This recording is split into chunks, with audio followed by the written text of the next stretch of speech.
Grocery story থেকে 2টা হাঁস কিনে আনলাম, তাও ফ্রিজে রাখা হাঁস। মানে এটাকে জবাই করে পরিষ্কার করে ফ্রিজে কতদিন যাবত রাখছে সেটা আমি জানি না।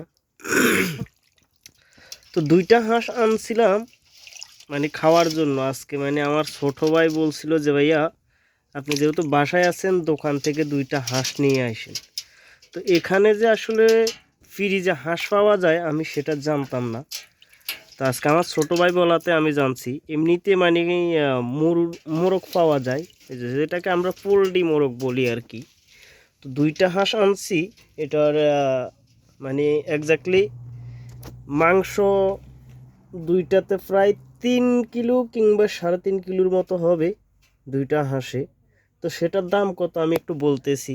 একটু কাজ বাকি আছে, এক হাতে ফোন নিয়ে আসি, তো সে কারণে মানে কাজটা করতে পারতেছি না। তো একটু ওয়েট করেন, বলতেছি দামটা।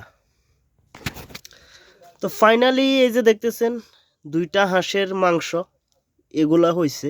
তো আমার একটা ধারণা প্রায় 4 কিলোর মতো হবে।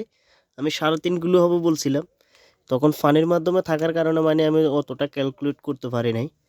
তো আমার মনে হচ্ছে দেখে মানে প্রায় 4 কিলোর মতো হবে। 4 কিলোর থেকে কম হবে না, হয়তো 200-100 গ্রাম বেশি হইতে পারে। আমি যদি ভুল না করে থাকি, মানে আমি ওই যে এটার ওজনটা দেখে আনি নাই। তো আমি আপনাদেরকে বলছিলাম যে এটার দাম কত পড়ছে সেটা বলবো। তো এই 2টা হাঁস আপনার প্রায় আমার কাছ থেকে 13 রিয়ালের মতো পড়ছে, ওমানি রিয়াল। তো 13 রিয়ালে বাংলা টাকায় কনভার্ট করলে আপনার প্রায়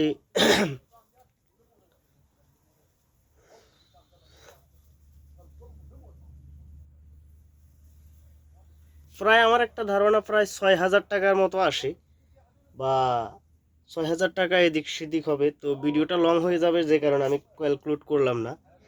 তো হয়তো আমি ক্যালকুলেট করে এডিটিংয়ের মাধ্যমে এখানে জানাই দেবো আপনাদেরকে কত আসে। তো 13 রিয়েল টাকা, 13 রিয়েল ওমানি রিয়েলে মানে হাঁস 2টা কিনে আনছি। এটা কাটতে ভাই আমার অনেক সময় লাগছে।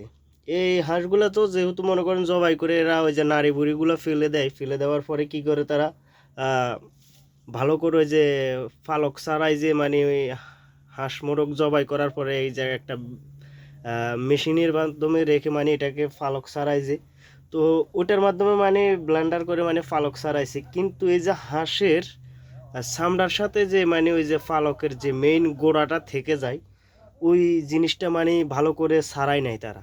এটা পরিষ্কার করতে আমার প্রায় 3 ঘন্টার মতো সময় লাগছে, বুঝছেন। 3 ঘন্টার মতো সময় লাগছে। তো আমি ভিডিও করতে চাইছিলাম মানে শুরু থেকে দোকান থেকে নিয়ে আসা বা মনে করেন কোটা এটা মানে কাটাকাটি করা পর্যন্ত ভিডিওটা করব ভাবছিলাম। পরে ভাবলাম যে এটা করতে, এই ভিডিওটা করতে আমার মানে লং একটা সময় লাগবে। তো তার চাইতে ভালো আমি কাটার পরে তারপরে ভিডিওটা বানাই।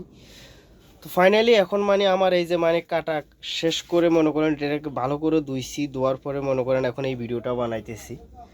তো আসলে বেসিক্যালি আমাদের গ্রাম বাড়িতে যখন আমার আম্মা যখন মানে হাঁস ফাঁকাইতো আমাদের জন্য, তো প্রসেসিংটা আমি দেখছি কিভাবে প্রসেসিং করে। তো আমার মানে মুরগি কাটার চাইতে এই যে হাঁসের কাটিং করাটা কিন্তু অনেক টাফ। মানে সেটা আমি দেখেই বুঝতে পারছিলাম যখন আমার আম্মা মনে করেন আমাদের জন্য হাঁস রান্না করতো, তখন আমি দেখেই বুঝতে পারছি।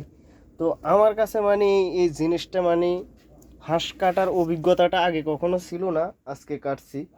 তো আজকে মানে ফাইনালি আমার যে অভিজ্ঞতাটা হয়েছে, বা এটা মহিলারা করলে ঠিক আছে, যদি হাঁস কাটা, যদি হাঁস মাংস কাটা থেকে শুরু করে জবাই থেকে শুরু করে মনে করেন ফাইনালি এটাকে রান্না পর্যন্ত নিয়ে যাওয়া একজন পুরুষের জন্য মানে অনেকটা ডিফিকাল্ট, মানে কঠিন, অনেকটা পরিশ্রম। আর মহিলারা হয়তো তারা এটা করতে করতে অভ্যস্ত, তাদের জন্য ফাইনালি মনে করেন এটা তেমন একটা ঝামেলার বিষয় না। কিন্তু পুরুষের জন্য ঝামেলা। এই যে হাঁসের মাংস খাবে, আমরা যারা প্রবাসীরা আছি হাঁসের মাংস খাইতে ইচ্ছে করে আমাদের, তো আমাদের জন্য এই যে মানে হাঁস জবাই করে খাওয়াটা পর্যন্ত আমাদের জন্য মানে অনেকটা মানে কঠিন, অনেকটা কঠিন। তো আসলে এই অভিজ্ঞতাটা আপনাদের সাথে শেয়ার করা, আর কিছু না। তো মানে কি বলবো, মানে দারুণ একটা অভিজ্ঞতা হয়েছে, সেটা আপনাদের সাথে শেয়ার করলাম। তো এখন রান্না করব, রান্নার ভিডিওটা হবে আলাদা।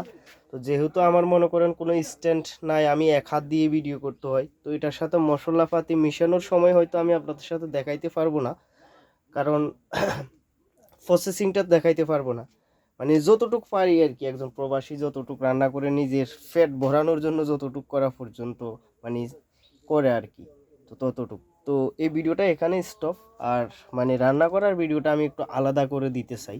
তো ভালো থাকেন সবাই, আর ভিডিওটা সবাই শেয়ার করেন। আর আপনাদের সাথে মানে এই যে হাঁস কাটা নিয়ে কোনো এক্সপিরিয়েন্স থাকলে সেটা কমেন্টে শেয়ার করেন, আর ভিডিওটা শেয়ার করেন। ধন্যবাদ, আল্লাহ হাফেজ।